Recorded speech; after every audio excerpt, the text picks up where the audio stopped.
Tansei, good evening. I'm Kristanach Kate. Welcome to APTN National News. Assembly of Manitoba Chiefs, which represents all 63 First Nations in the province, gave their reaction to the proposed federal budget.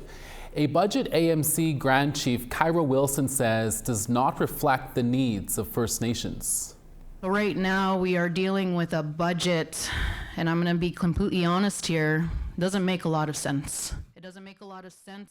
Kyra Wilson says Canada should have consulted with First Nations leaders on how roughly $2.3 billion in budget cuts to Crown Indigenous Relations and Indigenous Services Canada might impact their people. She reminds that provincial and territorial governments do not represent the voices of First Nations people.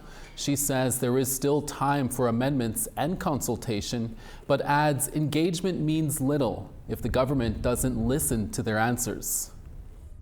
We have engaged with different levels of government for so long, for so many years.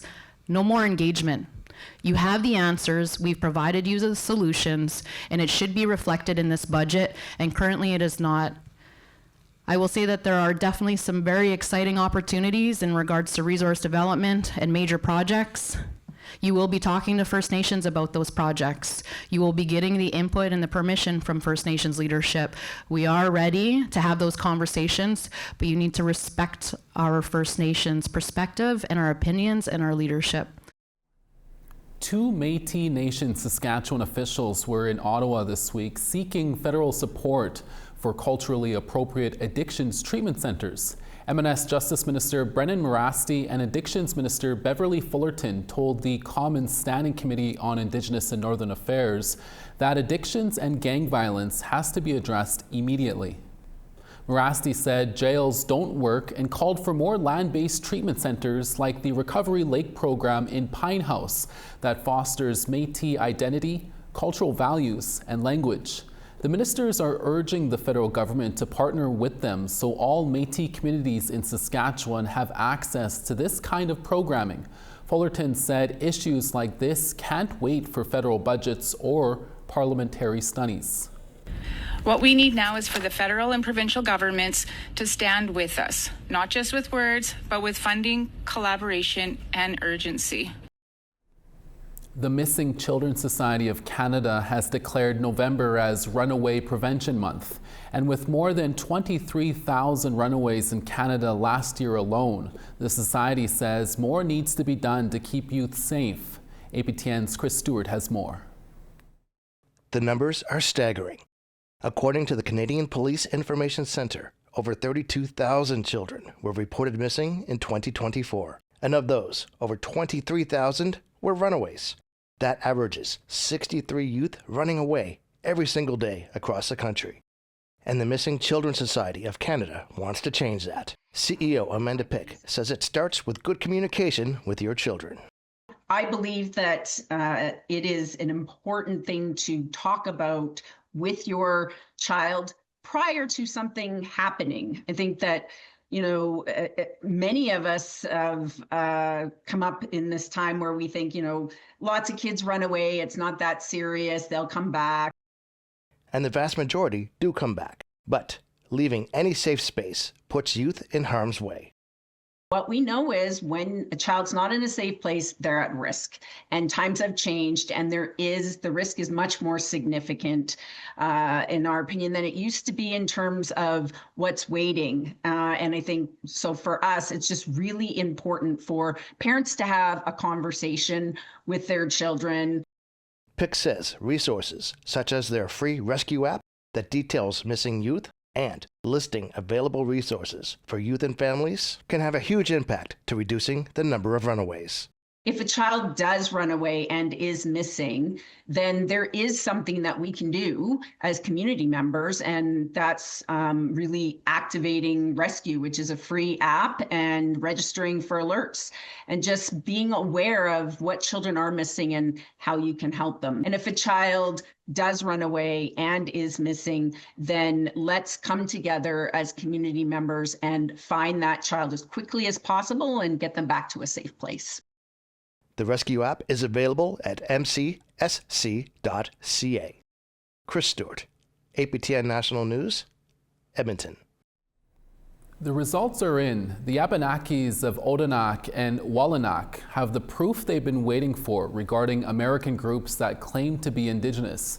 The Abenakis in Quebec have been dealing with this issue for years, and at a recent press conference, they revealed just how much First Nations blood those who claim to be Abenaki in Vermont actually have. APTN reporter Stephanie Dusav was there. For Brenda Gagne, the chief of the Missisquoi Abenaki Nation, she is of 99.9% European heritage. Of Joe and Marge Bruchak, writers and academics, they are of 99.9% European descent. Of Paul Pouliot, chief of the Cowichan band of the Panacook Abenaki, he is 100% of European descent. Jacques Tewatso is counselor for the Abenaki Council of Odanak, a community on the south shore of the St. Lawrence River in Quebec. He revealed the results of a genealogical report on 8 individuals claiming to be Abenaki from Vermont and New Hampshire. The conclusions are unequivocal. The individuals studied have no Abenaki ancestry. Some may have distant Indigenous ancestor, but they are neither Abenaki nor close enough in time to justify any legitimate identity claim. Mandated by the councils of Odanak and Wallanack, the report was produced under the direction of University of Ottawa's Associate Professor Daryl Leroux. Our methodology was rigorous. We consulted about 10,000 documents, including Canadian and American archives, academic databases, and recognized genealogical sources dating from the 1600s to the 2000s. This genealogical research focused on the leaders of the 4 groups in Vermont. They were recognized by the state in 2011 and 2012 as being Abenaki tribes. In response to the report, the 4 Abenaki chiefs issued a statement saying, "The recent so-called report published by Odanak is junk science, compiled with bias and full of factual and interpretive errors." I met a lot of people in my life. In the 70s and 80s, Elder Denis Obamsawin admitted to having shared his knowledge, in good faith, with people who claim to be Abenaki. But now, he feels disappointed after hearing the results. Those people have not walked with us, have not shared the struggles and our grief, our celebration. In February 2025, Councillor Watso and Professor Leroux presented a workshop at the Vermont State Capitol on identity appropriation entitled, "What If We Were Wrong?" The issue is that the individuals in these groups do not have Abenaki ancestry. The facts presented provoked strong reactions. Who determines that? Not up to you to say that. Actually did the genealogies of every single family that they claim in their own documentation. There's no Abenaki ancestors. The American Abenakis say their personal experience is just as valid as blood quantum. But Rick Obamsawin, chief of the Abenaki Council of Odanak, reiterated the following. I think the easiest way to respond to that is blood is blood. The leaders' intentions for the future are clear. Will we bring all of this information to the state of Vermont? Yes. According to Watso, the relationship with the Vermont governor, Phil Scott, is one-sided. They've been unable to meet with him about the validity of the Vermont Abenaki tribes. But he hopes this genealogical report puts pressure on Vermont. On espère qu'avec ces démarches-là, il va, avec d'autres législateurs, s'ouvrir à faire une réforme complète du processus de reconnaissance en l'État du Vermont. Stéphanie Desève, APTN National News, Odanak, in Quebec. Time now to go to Vancouver Island, where APTN's Tina House brings us an update on a feature she's working on. Tansei, I'm Tina House. We're currently in Duncan, BC, here to talk to the Cowichan First Nation band members about how they feel the recent land claim decision affects them. We also want to know about the history of the village of Cluctinus and what it means to the Cowichan Nation. We'll have that story come up for you very soon.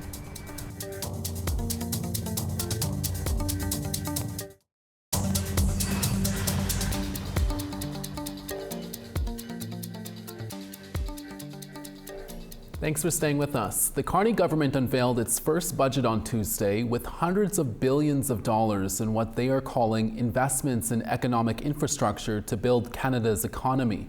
But the budget is getting mixed reviews from Indigenous organizations. APTN's Fraser Needham has that story.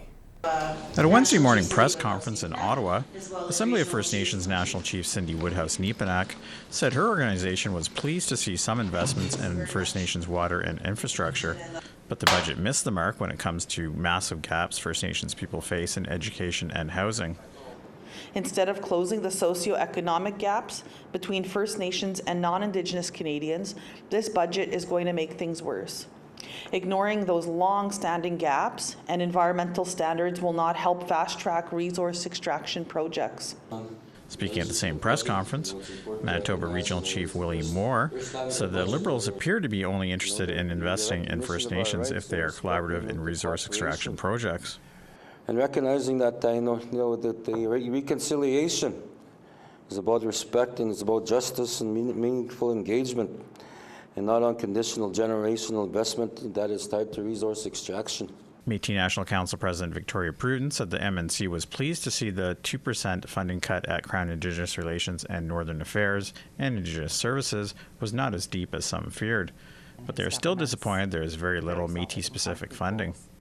What's missing in this budget is the level of commitment for distinctions-based funding for Métis governments. Distinctions-based funding to ensure that Métis citizens, Métis businesses are being supported in the way that they need to be at this moment in time. According to the budget document, programs for urban Indigenous peoples will receive $34 million for the 2025-2026 fiscal year, and then no funding for the next 4 years. National Association of Friendship Centers CEO Jocelyn Forensma said this means about a 75% funding cut for her organization. I think I'm just really worried about what it signals for where this government's heading with reconciliation. I'm really concerned that reconciliation with Indigenous peoples is going to be contingent upon how we can demonstrate our benefit to the economy. And that's not really, what reconciliation was supposed to be about. The Liberals still need to get the budget passed through the House of Commons. They are in a minority government, so they'll need at least 2 votes from the opposition to survive a vote of non-confidence and fend off an election. Fraser Needham, APTN National News, Ottawa. Guy Daychief heads up Indigenous relations for Red Cross Canada, the organization he's been working with for the past 15 years. With winter almost here, Daychief spoke with our Julia Ross about how you can be prepared for power outages and other emergencies. Guy Daychief says there's been an increase in weather-related crises in recent years, and with winter coming, that could mean more power outages as well, especially in remote communities. Power outages are closely tied to the weather, so make it a habit to monitor your local weather through television, radio, or the Moccasin Telegraph, chatting with your neighbors or local leaders, knowing what potential hazards or weather events may occur. In addition to checking weather reports, Daychief recommends making a plan with your household. Making that plan with your family members, have a dry run through that plan with your household, including points such as, if you're all separated at one point, where is your meeting point going to be? How do you get in contact with each other? What are the routes to leave the community? Then there's the emergency kit, something easily put together and stored at home. Keep it lightweight with food, water, ID, medication, cash, baby, and pet supplies. I've heard this countless times working in response, whether it was First Nation communities or not. A kit just made that much more of a difference. On top of an emergency kit, be prepared by keeping your home safe. Implement items such as surge protectors, carbon monoxide detectors. I can't stress the importance of those. There are carbon monoxide detectors that have battery backup. Installing those, one on your top floor. If you have a basement, put one in your basement as well. And, keeping flashlights, extra batteries on hand, and a non-powered phone. Daychief says in a world full of cell phones, landlines are still reliable in northern communities and help to prepare and react fast in emergencies. And if you do have to bug out, keep your vehicles ready as well. Here at home, we often keep our vehicles at least past half. So having that thought on how far is it going to take for you to get to the next gas station or the next community in the event of an evacuation, having your vehicle stocked with some of the pre-positioned goods, such as your Go Kit. After a power outage, Day Chief says to check on your vulnerable neighbors, elders, friends, family, anyone with high needs and health concerns. Make sure everyone in your community is safe. And stay away from downed power lines. Those things can kill you. Julia Ross, APTN National News, Winnipeg. We want to hear what you think about that story or any other story you see here. Here's how you can reach us. Send us an email to news@aptn.ca, and to read and watch our stories, you can go to www.aptnnews.ca. You can also find us online on your favorite social media sites, including TikTok, YouTube, LinkedIn, and X. Follow APTN News to join the conversation and see our latest stories. And now to the Northwest Territories, where our Yellowknife video journalist Bruce Dela Cruz gives us a look at a story he's working on this week. Hi there. The Yellowknife International Film Festival is back this week for its 19th edition. With the lineup stacked with award-winning Indigenous films, including Uwik Sarangitara, or Wrong Husband, directed by Inuk filmmaker Zacharias Kunuk. Stay tuned as I explore how these films foster understanding of Indigenous cultures as well as community. That story only on APTN National News.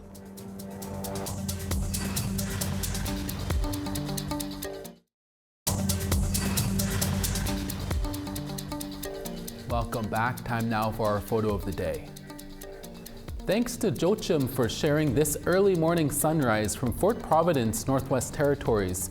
Looks calm and beautiful up there, Joachim. We hope the weather stays somewhat warm before winter starts. Keep those pictures coming by sending them to share@aptn.ca for the chance to be our next photo of the day. Time now for tomorrow's weather forecast. On the East Coast, Fredericton sunny and 7, Halifax 11. -1 in La Grande River, Cartwright 2. Montreal 6, Gaspé 7. North Bay 2, Peterborough 7. Thunder Bay showers and 5, Wawa partly cloudy and 3. The Paw 0, -4 in Thompson and sunny. Gimli 3, Winnipeg 5. 10 in Swift Current, Regina 6.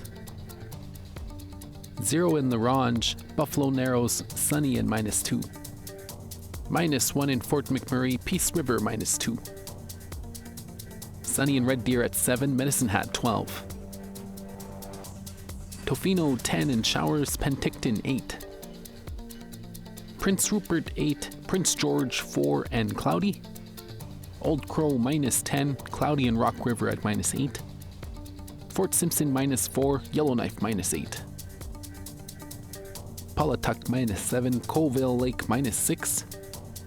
-5 in Baker Lake, Chesterfield -4. And Resolute -15, Iqaluit -2.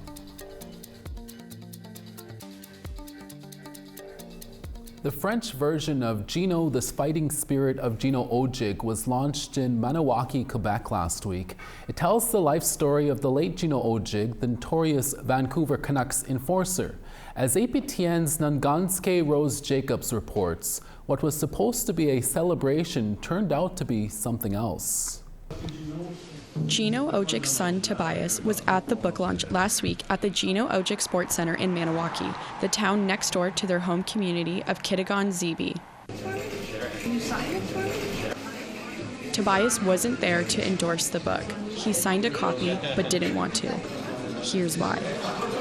We don't support this book. We don't support the things that have been said in there. I think that we all agree that this book was written without consent. So when he was past his death, where he can't deny or say that he doesn't want certain things in the book. So I think that's one of the reasons why I'm here today in support for me and my brothers and sisters and for our father's honor. I think there's some things in that book that were very personal and that shouldn't have been said. Tobias says he only signed the book for a close family friend, and like his father, he has a kind heart. Tobias said his family wasn't invited to the launch, but he showed up on their behalf to honor his father. After Gino passed away in 2023, sports writer Patrick Johnson and Peter Leach, who says he was a close friend of Gino's, co-wrote the book they say highlights his hockey career and complex life experience. The English version was launched October 7th. Tobias says parts of it should have been kept private, and some family members took to social media to denounce it and call for a boycott. Leach wasn't at the launch in Maniwaki. We asked him about the family's disapproval via Zoom. He said he just wanted to provide his perspective on the person he knew for almost 30 years. Well, I mean, some family, yes, are going to disagree with, the book itself because they feel that he wouldn't have approved of it. Then there are other families family members that were very much involved. Leach says the biography dives deeper into the adversities Gino faced with his mental and physical hardships right up to the day he passed away. And he wants to keep his memory alive for future generations of aspiring Indigenous athletes.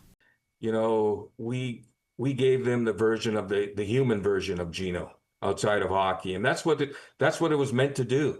It was meant to give the human version of him, and so that people can understand who he was as a person, and because he was a great person, he was a great role model. There was dancing, singing, and a feast at this launch in support of the book and to honor Ojik where he grew up. Evan Tolley remembers his cousin as a generous man who always gave back with what he had. He always taught me, and his favorite phrase was, "Stay in school and don't get out." So that's what gets in my heart is I want to listen to my cousin, stay in school.